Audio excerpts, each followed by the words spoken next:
आज हम पहले राजाओं की पुस्तक में अध्याय 12 और दूसरे इतिहास की पुस्तक में अध्याय 10 का अध्ययन करेंगे। पहले राजाओं की पुस्तक का अध्याय 12। रहूबियाम शकेम को गया क्योंकि सब इस्राएली उसको राजा बनाने के लिए वहीं गए थे। जब नबात के पुत्र यारोबाम ने यह सुना, तब यारोबाम और इस्राएल की समस्त सभा रहूबियाम के पास जाकर यूं कहने लगी, तेरे पिता ने तो हम लोगों पर भारी जुआ डाल रखा था, इसलिए अब तू अपने पिता की कठिन सेवा को और उस भारी जुए को जो उसने हम पर डाल रखा है कुछ हल्का कर, तब हम तेरे अधीन रहेंगे। उसने कहा, अभी तो जाओ और 3 दिन के बाद मेरे पास फिर आना। तब वे चले गए। तब राजा रहूबियाम ने उन बूढ़ों से जो उसके पिता सुलेमान के जीवन भर उसके सामने उपस्थित रहा करते थे सम्मति ली। इस प्रजा को कैसा उत्तर देना उचित है, इसमें तुम क्या सम्मति देते हो? उन्होंने उसको यह उत्तर दिया, यदि तू अभी प्रजा के लोगों का दास बनकर उनके अधीन हो और उनसे मधुर बातें कहे, तो वे सदैव तेरे अधीन बने रहेंगे। रहूबियाम ने उस सम्मति को छोड़ दिया जो बूढ़ों ने उसको दी थी और उन जवानों से सम्मति ली जो उसके संग बड़े हुए थे और उसके सम्मुख उपस्थित रहा करते थे। उनसे उसने पूछा, मैं प्रजा के लोगों को कैसा उत्तर दूं? इसमें तुम क्या सम्मति देते हो? उन्होंने तो मुझसे कहा है, जो जुआ तेरे पिता ने हम पर डाल रखा है उसे तू हल्का कर। जवानों ने जो उसके संग बड़े हुए थे उसको यह उत्तर दिया, उन लोगों ने तुझसे कहा है, तेरे पिता ने हमारा जुआ भारी किया था, परंतु तू उसे हमारे लिए हल्का कर। तू उनसे यूं कहना, मेरी छिंगुलियाँ मेरे पिता की कमर से भी मोटी है। मेरे पिता ने तुम पर जो भारी जुआ रखा था उसे मैं और भी भारी करूँगा। मेरा पिता तो तुमको कोड़ों से ताड़ना देता था, परंतु मैं बिच्छुओं से दूंगा। तीसरे दिन जैसे राजा ने ठहराया था कि तीसरे दिन मेरे पास फिर आना, वैसे ही यारोबाम और समस्त प्रजागण रहूबियाम के पास उपस्थित हुए। तब राजा ने प्रजा से कड़ी बातें की और बूढ़ों की दी हुई सम्मति छोड़कर जवानों की सम्मति के अनुसार उनसे कहा, मेरे पिता ने तो तुम्हारा जुआ भारी कर दिया, परंतु मैं उसे और भी भारी कर दूंगा। मेरे पिता ने तो कोड़ों से तुमको ताड़ना दी, परंतु मैं तुमको बिच्छुओं से ताड़ना दूंगा। इस प्रकार राजा ने प्रजा की बात नहीं मानी। इसका कारण यह है कि जो वचन यहोवा ने शीलोवासी अहिय्याह के द्वारा नबात के पुत्र यारोबाम से कहा था, उसको पूरा करने के लिए उसने ऐसा ही ठहराया था। जब समस्त इस्राएल ने देखा कि राजा हमारी नहीं सुनता, तब वे बोले, दाऊद के साथ हमारा क्या अंश? हमारा तो यिशै के पुत्र में कोई भाग नहीं। हे इस्राएल, अपने अपने डेरे को चले जाओ। अब हे दाऊद, अपने ही घराने की चिंता कर। अतः इस्राएल अपने अपने डेरे को चले गए। केवल जितने इस्राएली यहूदा के नगरों में बसे हुए थे, उन पर यहोबियाम राज्य करता रहा। तब राजा रहूबियाम ने अदोराम को, जो सब बेगारों पर अधिकारी था, भेज दिया और सब इस्राएलियों ने उस पर पथराव किया और वह मर गया। तब रहूबियाम फुर्ती से अपने रथ पर चढ़कर यरूशलेम को भाग गया। इस प्रकार इस्राएल दाऊद के घराने से फिर गया और आज तक फिरा हुआ है। यह सुनकर कि यारोबाम लौट आया है, समस्त इस्राएल ने उसको मंडली में बुलवा भेजा और संपूर्ण इस्राएल के ऊपर राजा नियुक्त किया, और यहूदा के गोत्र को छोड़कर दाऊद के घराने से कोई मिला न रहा। जब रहूबियाम यरूशलेम को आया, तब उसने यहूदा के समस्त घराने को और बिन्यामीन के गोत्र को, जो मिलकर 1,80,000 अच्छे योद्धा थे, इकट्ठा किया कि वे इस्राएल के घराने के साथ लड़कर सुलेमान के पुत्र रहूबियाम के वश में फिर राज्य कर दे। तब परमेश्वर का यह वचन परमेश्वर के जन शमायाह के पास पहुंचा। यहूदा के राजा सुलेमान के पुत्र रहूबियाम से और यहूदा और बिन्यामीन के सब घराने से और सब लोगों से कह, यहोवा यूं कहता है कि अपने भाई इस्राएलियों पर चढ़ाई करके युद्ध न करो। तुम अपने अपने घर लौट जाओ, क्योंकि यह बात मेरी ही ओर से हुई है। यहोवा का यह वचन मानकर उन्होंने उसके अनुसार लौट जाने को अपना अपना मार्ग लिया। तब यारोबाम एप्रेम के पहाड़ी देश के शकेम नगर को दृढ़ करके उसमें रहने लगा। फिर वहाँ से निकलकर पनूएल को भी दृढ़ किया। तब यारोबाम सोचने लगा, अब राज्य दाऊद के घराने का हो जाएगा। यदि प्रजा के लोग यरूशलेम में बलि करने को जाए तो उनका मन अपने स्वामी यहूदा के राजा रहूबियाम की ओर फिरेगा और वे मुझे घात करके यहूदा के राजा रहूबियाम के हो जाएंगे। अतः राजा ने सम्मति लेकर सोने के 2 बछड़े बनाए और लोगों से कहा, यरूशलेम को जाना तुम्हारी शक्ति से बाहर है, इसलिए हे इस्राएल अपने देवताओं को देखो जो तुम्हें मिस्र देश से निकाल लाए हैं। उसने एक बछड़े को बेतेल और दूसरे को दान में स्थापित किया। और यह बात पाप का कारण हुई, क्योंकि लोग उसमें से एक के सामने दंडवत करने को दान तक जाने लगे। और उसने ऊंचे स्थानों के भवन बनाए और सब प्रकार के लोगों में से जो लेवी वंशी न थे याजक ठहराए। फिर यारोबाम ने 8वें महीने के 15वें दिन यहूदा के पर्व के समान एक पर्व ठहरा दिया और वेदी पर बलि चढ़ाने लगा। इस रीति उसने बेतेल में अपने बनाए हुए बछड़ों के लिए वेदी पर बलि किया और अपने बनाए हुए ऊंचे स्थानों के याजकों को बेतेल में ठहरा दिया। जिस महीने की उसने अपने मन में कल्पना की थी, अर्थात 8वें महीने के 15वें दिन को वह बेतेल में अपनी बनाई हुई वेदी के पास चढ़ गया। उसने इस्राएलियों के लिए एक पर्व ठहरा दिया और धूप जलाने को वेदी के पास चढ़ गया। दूसरे इतिहास की पुस्तक में अध्याय 10। रहूबियाम शकेम को गया, क्योंकि सारे इस्राएली उसको राजा बनाने के लिए वहीं गए थे। जब नाबाद के पुत्र यारोबाम ने यह सुना तो वह मिस्र से लौट आया। तब उन्होंने उसको बुलवा भेजा। अतः यारोबाम और सब इस्राएली आकर यहोबियाम से कहने लगे, तेरे पिता ने तो हम लोगों पर भारी जुआ डाल रखा था, इसलिए अब तू अपने पिता की कठिन सेवा को और उस भारी जुए को जिसे उसने हम पर डाल रखा है कुछ हल्का कर, तब हम तेरे अधीन रहेंगे। उसने उनसे कहा, 3 दिन के उपरांत मेरे पास फिर आना। अतः वे चले गए। तब राजा रहूबियाम ने उन बूढ़ों से जो उसके पिता सुलेमान के जीवन भर उसके सामने उपस्थित रहा करते थे, यह कहकर सम्मति ली, इस प्रजा को कैसा उत्तर देना उचित है, इसमें तुम क्या सम्मति देते हो? उन्होंने उसको यह उत्तर दिया, यदि तू इस प्रजा के लोगों से अच्छा बर्ताव करके उन्हें प्रसन्न करे और उनसे मधुर बातें कहे तो वे सदा तेरे अधीन बने रहेंगे। परंतु उसने उस सम्मति को जो बूढ़ों ने उसको दी थी छोड़ दिया और उन जवानों से सम्मति ली जो उसके संग बड़े हुए थे और उसके सम्मुख उपस्थित रहा करते थे। उनसे उसने पूछा, मैं प्रजा के लोगों को कैसा उत्तर दूं? इसमें तुम क्या सम्मति देते हो? उन्होंने तो मुझसे कहा है, जो जुआ तेरे पिता ने हम पर डाल रखा है उसे तू हल्का कर। जवानों ने जो उसके संग बड़े हुए थे उसको यह उत्तर दिया, उन लोगों ने तुझसे कहा है, तेरे पिता ने हमारा जुआ भारी किया था, परंतु तू उसे हमारे लिए हल्का कर। तू उनसे यूं कहना, मेरी चिंगुलियाँ मेरे पिता की कटी से भी मोटी ठहरेगी। मेरे पिता ने तुम पर जो भारी जुआ रखा था उसे मैं और भी भारी करूँगा। मेरा पिता तो तुमको कोड़ों से ताड़ना देता था, परंतु मैं बिच्छुओं से दूंगा। तीसरे दिन जैसे राजा ने ठहराया था, तीसरे दिन मेरे पास फिर आना, वैसे ही यारोबाम और सारी प्रजा रहूबियाम के पास उपस्थित हुई। तब राजा ने उनसे कड़ी बातें की और रहूबियाम राजा ने बूढ़ों की दी हुई सम्मति छोड़कर जवानों की सम्मति के अनुसार उनसे कहा, मेरे पिता ने तो तुम्हारा जुआ भारी कर दिया था, परंतु मैं उसे और भी कठिन कर दूंगा। मेरे पिता ने तो तुमको कोड़ों से ताड़ना दी, परंतु मैं बिच्छुओं से ताड़ना दूंगा।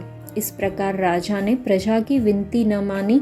इसका कारण यह है कि जो वचन यहोवा ने शीलोवासी अहिया के द्वारा नबात के पुत्र यारोबाम से कहा था, उसको पूरा करने के लिए परमेश्वर ने ऐसा ही ठहराया था।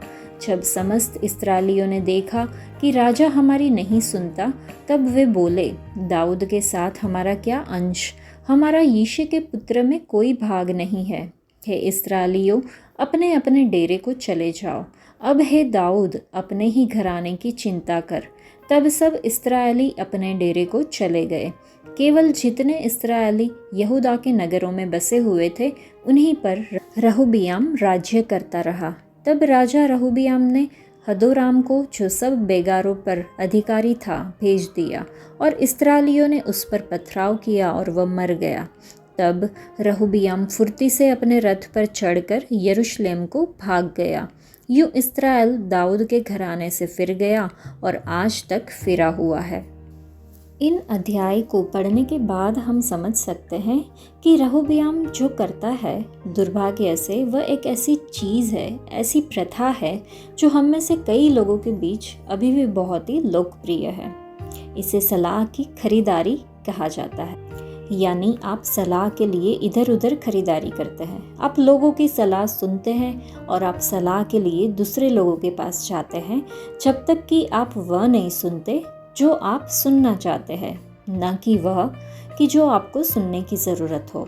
बूढ़े लोगों ने रहूबियाम को वह बताया जो उसे सुनने की ज़रूरत थी, और जवानों ने उसे वह बताया जो वह सुनना चाहता था, और उसे यह बहुत ही पसंद आया। इन अध्याय में हम राज्य का विभाजन और रहूबियाम का शासन देखते हैं। नेतृत्व, विभाजन और परिणामों के विषयों पर प्रकाश डाला हुआ है। रहूबियाम के मूर्खतापूर्ण निर्णयों के कारण राज्य का विभाजन हुआ, तो उसका नेतृत्व उसकी अपरिपक्वता और बुद्धि की कमी को दर्शाता है, और राज्य का विभाजन खराब नेतृत्व के परिणामों को उजागर करता है। यह अध्याय बुद्धिमान नेतृत्व और परमेश्वर के मार्गदर्शन का पालन करने के महत्व पर भी जोर देता है। सुलेमान की मृत्यु के बाद परमेश्वर ने यारोबाम को उत्तरी गोत्रों का नेतृत्व करने के लिए खड़ा किया। सुलेमान के बेटे रहूबियाम को सिंहासन विरासत में मिला, लेकिन वह बुद्धिमानी भरी सलाह पर ध्यान नहीं देता और इसके बजाय कठोरता का विकल्प चुनता है। इस निर्णय के परिणाम स्वरूप राज्य का विभाजन होता है, जो परमेश्वर की भविष्यवाणी को पूरा करता है। यारोबाम ने इस्राएल के उत्तरी राज्य की स्थापना की और लोगों को यरूशलेम से दूर ले गया। आराधना के लिए सोने के बछड़े बनाए। नेतृत्व में बुद्धि का होना बहुत ही ज़रूरी है। सलाह ले और उनकी बात सुने, क्योंकि गलत निर्णयों के दूरगामी परिणाम हो सकते हैं। एक दृढ़ समुदाय के लिए एकता ज़रूरी है। यारोबाम और रहूबियाम ने वही किया जो उनके लिए अच्छा था, न कि उनके लोगों के लिए। रहूबियाम कठोर था और उसने लोगों की मांग नहीं सुनी, और यारोबाम ने अपने लोगों को यरूशलेम, रहूबियाम की राजधानी की यात्रा पर न जाने के लिए नए आराधना स्थल स्थापित किए। उनमें से किसी ने भी परमेश्वर की सलाह नहीं ली, इसलिए उनके कार्यों का उल्टा असर हुआ। रहूबियाम के कदम ने देश को विभाजित कर दिया और यारोबाम ने लोगों को परमेश्वर से दूर कर दिया। केवल अपने हितों के अनुरूप निर्णय लेना उल्टा पड़ेगा और आपको अधिक नुकसान होगा। अच्छे अगुवे अपने लोगों के सर्वोत्तम हित को अपने से ऊपर रखते हैं। अगुओं के रूप में हमें इस बात से अवगत होना चाहिए कि लोग आसानी से नाराज़ हो जाते हैं, और जो अपराध ठीक नहीं किए जाते वे चुपचाप बढ़ते रहते हैं और कड़वाहट और अराजकता की ओर ले जाते हैं, जो अचानक फूट पड़ते हैं। जब हम अपने इरादों में पारदर्शी नहीं होते हैं और जब सच्चा प्यार हमारे विचारों का मार्गदर्शन नहीं करता है, तो समूह आसानी से बन सकते हैं। आज कई परिवार विभाजित है, क्योंकि भाई बहनों को लगता है कि माता पिता एक बच्चे को दूसरे से ज़्यादा प्रेम देते हैं। हमारे कार्य हमारे बच्चों और उनके बच्चों को भी प्रभावित करते हैं। हमारे कार्य एक कलीसिया का निर्माण भी कर सकते हैं और उसे तोड़ भी सकते हैं। चलिए प्रार्थना करें कि हम हमेशा अपने शब्दों और कार्यों का मार्गदर्शन परमेश्वर को करने दें। यह भी प्रार्थना करें कि हम मानवीय भावनाओं को अपने ऊपर हावी ना होने दें, और अगर हम दूसरों को नाराज़ करते हैं तो पवित्र आत्मा की मदद से हम जले हुए पुलों को फिर से बना लें और किसी भी खोलते हुए घाव को ठीक कर लें। मसीह में प्रतिदिन जीने के लिए बुद्धि के लिए भी प्रार्थना करें। जैसे हमने देखा कि राजा रहूबियाम ने बूढ़ों की सलाह को ठुकरा दिया और अस्वीकार कर दिया और उन्हें कठोर उत्तर दिया, तो सुलेमान दुनिया का सबसे बुद्धिमान व्यक्ति था, जो रहूबियाम का पिता था, क्योंकि परमेश्वर ने उसे विशेष बुद्धि का आशीर्वाद दिया था। लेकिन उसके बेटे रहूबियाम ने बूढ़ों की सलाह को ठुकरा दिया और उन्हें कठोर उत्तर दिया। परिणाम स्वरूप उसने इस्राएल पर शासन करने का आशीर्वाद खो दिया। उसने केवल यहूदा पर शासन किया क्योंकि परमेश्वर ने दाऊद पर कृपा की थी।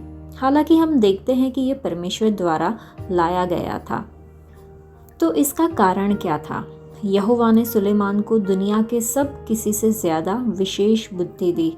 उसने उसे सलाह दी, लेकिन जिस व्यक्ति ने परमेश्वर के लिए एक अद्भुत मंदिर बनाया और उसे पवित्र किया, उसने विदेशी महिलाओं से विवाह किया जो अन्य देवताओं की आराधना करती थी। उसकी 700 पत्नियां और 300 रखेले थी और उसने उन सभी देवताओं के लिए मंदिर बनवाए और यहाँ तक कि बलि भी चढ़ाए। यहोवा जिसने सुलेमान को बहुत ही प्यार किया और आशीष दिया था, उन्हें कितना दर्द और दुख हुआ होगा। हमारे जीवन में भी प्रभु ने हमें प्यार दिया है, हमें आशीष दी है, हमें जीवन और स्वास्थ्य दिया है और अब तक हमारा एबेनेज़र रहा है। लेकिन जब हम उन्हें भूल जाते हैं और सांसारिक सुखों, परंपराओं, मानवीय सलाहों और अपनी खुद की वासनाओं को महत्व देते हैं, तो प्रभु हमें कई असफलताएं, कष्ट, नुकसान और बीमारियों से गुजरने देते हैं। इसलिए चलिए हम खुद की जांच करें, प्रार्थना करें कि प्रभु मैं आपसे कहाँ दूर चला गया हूँ, अपने वचनों के माध्यम से मुझे दिखाए। हम अपनी कमियों को स्वीकार करें और अपने जीवन को प्रभु और उनके वचनों के प्रति समर्पित करें। सुलेमान, इस सबसे बुद्धिमान व्यक्ति ने अपने परिवार और बच्चों को यहोवा का भय मानना और उनके वचनों का पालन करना नहीं सिखाया। हजारों महिलाओं से उसके कितने बच्चे हुए होंगे, उसे उन सब बच्चों को जानने का समय भी नहीं मिला होगा। ये त्रासदी उसकी अपनी वासना या इच्छा और परमेश्वर की अवज्ञा के कारण हुआ। लेकिन आज हम में से बहुत से लोग इंटरनेट की अपनी वासना में अपना समय बर्बाद कर रहे हैं। हमारे पास अपने परिवार और बच्चों को प्रभु और उनके वचनों के मार्ग पर ले जाने का समय नहीं है। हम में से बहुत से लोग सोचते हैं कि हम सोशल मीडिया के माध्यम से आध्यात्मिक संदेश सुन तो रहे हैं, लेकिन वास्तव में हम अपना समय कई बार बर्बाद कर रहे होते हैं। हमारे पास पारिवारिक प्रार्थना, बाइबल अध्ययन, प्रभु के साथ संगति के लिए समय नहीं है और हम अपने बच्चों को प्रभु की ओर ले जाने में विफल बन रहे हैं। यूँ हम न केवल समय बर्बाद कर रहे हैं, लेकिन कई बार झूठे शिक्षकों और झूठे भविष्यद्वक्ताओं के जाल में भी फंस रहे हैं। हमें धोखा नहीं खाना चाहिए। जिस तरह से रहूबियाम ने बूढ़ों की सलाह को अस्वीकार कर दिया, वैसे ही आज भी हम देखते हैं कि बच्चे बुजुर्गों से या माता पिता से कहते हैं कि आप कुछ नहीं जानते, आपको नहीं पता चलता, और उनकी सलाह सुनने से इनकार कर देते हैं। क्या हम इन पवित्र शास्त्र के अनुसार परमेश्वर के भय के साथ जी रहे हैं? हम खुद की जांच करें और पश्चाताप करें।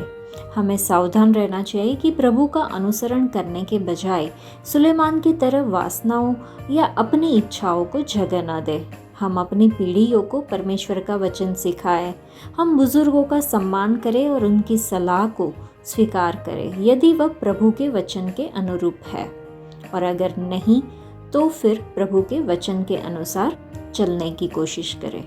प्रभु खुद हमें और हमारे परिवारों को इन वचनों के द्वारा, इन आशीषों के द्वारा अद्भुत मार्गदर्शन दे, ऐसी प्रार्थना करें। आज के लिए इतना ही। परमेश्वर आप सबको आशीष दे। धन्यवाद।